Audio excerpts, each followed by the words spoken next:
देवाचा चेहरा कधीही जाऊन पहा, तो प्रसन्नच दिसेल. देवाचा चेहरा कितीही वाजता जाऊन पहा, त्याच्यावर तेजच दिसेल. आणि संत महात्म्याचा चेहरा कधीही जा, कोणत्याही वेळेला जा, त्यांच्या चेहऱ्यावर सुद्धा तेजच दिसेल.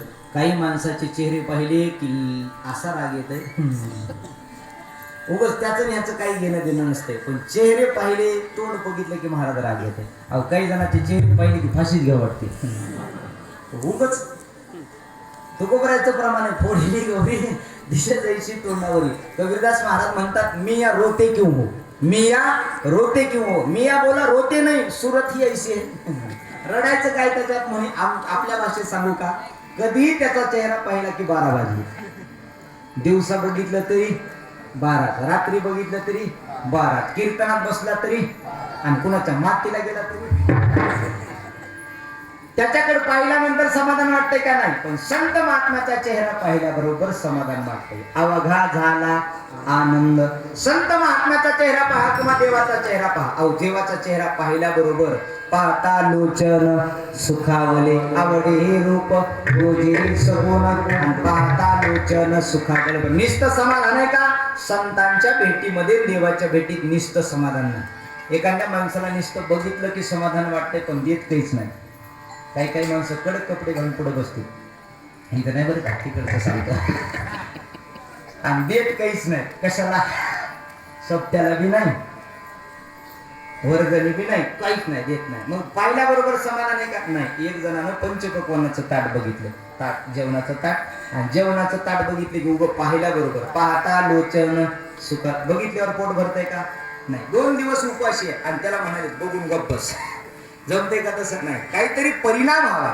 संत महात्म्याचा चेहरा पाहिल्यावर आणि देवाचा चेहरा पाहिल्यावर किती परिणाम मोठा आहे का. तुमचा आमचा चेहरा पाहिल्यावर समाधानही मिळत नाही, सुखही मिळत नाही, आणि काही फायदाही होत नाही. पण संतांचा चेहरा पाहिला, संतांचं मुख पाहिलं की फायदा होतो.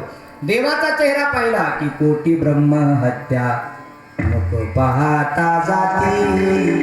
कोटी ब्रह्म हत्येचे पातक देवाचा चेहरा पाहिल्याबरोबर समाधान, पाहिल्याबरोबर निघून जातात. आणि संत महात्म्याचा चेहरा पाहिल्याबरोबर, ज्ञानोबरायचा चेहरा पहा, जगद्गुरु तुकोबरायचा पहा, सगळ्या 18 पगड जातीतल्या सावता बाबा असतील, तुकोबराय असतील, कुठल्याही संत महात्म्याचं जीवन पहा किंवा त्यांचा चेहरा पहा, पाहिल्याबरोबर समाधान वाटतंय. म्हणून आज म्हणले, धन्य आज दिन संत दर्शनाचा, 1 नाही 2 नाही, अनंत जन्मीचा शीन म्हणजे दुःख.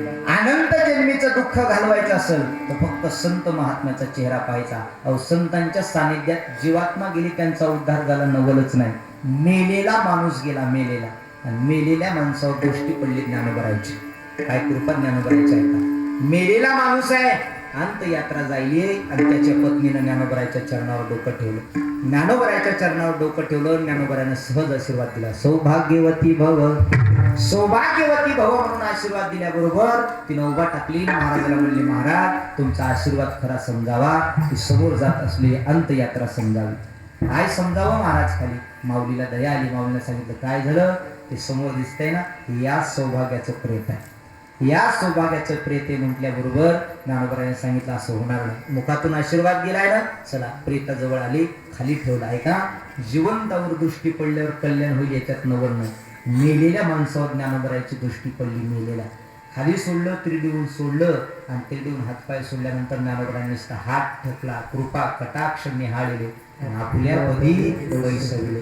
पाहिलं त्याच्याकडं. झोपेतून माणूस उठावा, झोपेतून जसा जागा हो तसा तिरडीवरचा माणूस जागा झाला, उठून उभा टाकला, आणि महाराजांच्या चरणावर साष्टांग दंडवत भूमिकात घातला.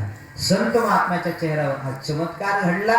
आणि चमत्कार घडल्याबरोबर त्याला कळालं होतं, आपण गेलो होतो, आपण ह्या लोकांची यात्रा संपवली होती, पण माऊलीने जीवनदान दिले, आता पुन्हा संसारात जायचं नाही, उरलेलं आयुष्य माऊलीच्या संगतीत